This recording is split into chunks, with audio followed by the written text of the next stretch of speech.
It has been 3 years, unbelievably, since Dame Barbara Windsor died following her Alzheimer's diagnosis. And since then, her husband, Scott Mitchell, well, he has continued to raise awareness of the disease. And now he's supporting a new campaign. It's a film, it's really beautiful. It's voiced by Olivia Colman. And it shows some of the, well, maybe lesser-known symptoms. It's beautiful, but it's desperately sad. Scott, what an amazing, amazing way to show people and to really bring it home to people what happens. Yeah, I mean, they brought it round to me a couple of weeks ago to show me for the first time and film me watching it. And I've got to say, I went a bit numb because what it did was it brought back so many terrible memories for me. And I don't know if you can remember, in previous times when I've spoken about the illness with Barbara, I always said there was this look of terror that used to come into her eyes that I couldn't help her except for just to be there. And there's a scene in this animation, which is beautifully done, where the prince is in the forest and he just looks confused, he's fearful, and I saw that terror. And it just made me go completely cold again. It's so important. It is hard-hitting. It's not an easy watch. I was actually talking to a great friend of mine last night. She's a wonderful lady who lives with vascular dementia. And she was telling me she's just watched it, and she said it was very hard-hitting. And I said, her name's Sue Strachan, and she does a lot of campaigning. She won't mind me talking about her. And I said, Sue, I hope that wasn't too hard for you to watch. And she said, well, it was, but it has to be hard-hitting. This is the reality of dementia. And this new campaign that Alzheimer's Research UK are doing, which is change the ending, basically. Let's all try and change the ending of that horrible fairy tale that we're watching right here. It's to do with awareness. Now, they've just done a YouGov poll. Would you believe 1 in 2 people still can't name memory loss as a symptom of dementia? I am astounded at that. I was shocked. I thought everybody would know that. So that's half of the people that were spoken to. 1 in 2 people didn't think that memory loss was one of the signs. They couldn't name it. They just couldn't name it. Isn't that extraordinary? Yeah, 22% didn't know what kind of impact it will have on people's lives. And you see, also, what we've got to remember is, apart from the memory loss, that's just some of the symptoms. You know, we're talking about loss of mobility. Loss of doing the simple things in life, like getting dressed, like looking after yourself, like one day having to be fed, being double incontinent. This is a very cruel illness, and we all must be aware.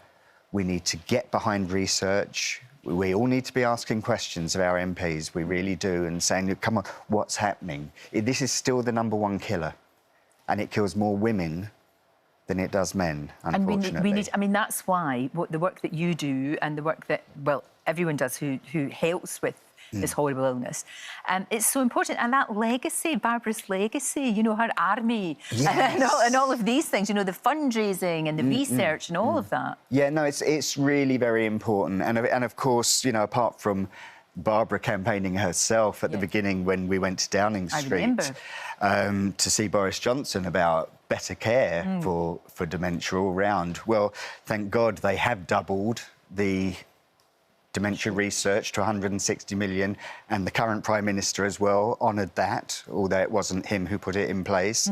And it's the same with the Dame Barbara Windsor Dementia Mission, which is a government mission that's been set up, and I'm going to be working closely with the co-chairs on that as well. It's a wonderful legacy for Barbara to have left, and it's such an important one, and it's one that I'm very passionate about, that I will continue. Oh, you absolutely will, because you said you sort of mourned her. You know, you went into, you know, you grieved when she was diagnosed. 2014. This is the whole point. My grieving for her started back in 2014, and slowly you have to watch this terrible deterioration that happens to the person you love, and they're still there. I grieved for her again when I had to let her go into a care home. It's so sad. And then I grieved for her when she passed. And the following, of course, couple of years after that. It's such a, you know, grieving is such a personal and difficult thing.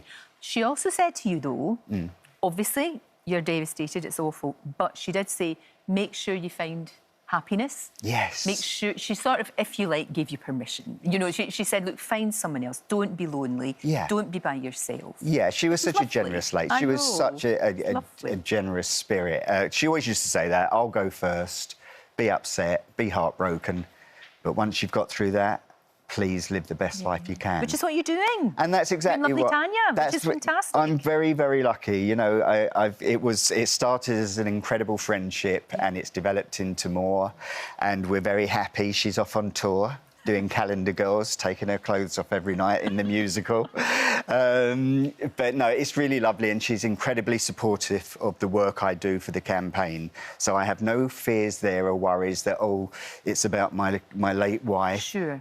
Because, you know, she has her own personal family experience of this horrible illness as well. So she knows. And she knows what it's all about. Completely supports you. Yeah, so thank goodness life feels really good. No, it does. Yeah. And I mean, you'll never forget all those years you had. What, 27 years? Listen, 27 years, you know... Look at that picture, isn't that great? Look, Barbara will always hold an incredibly special part of my heart and my life.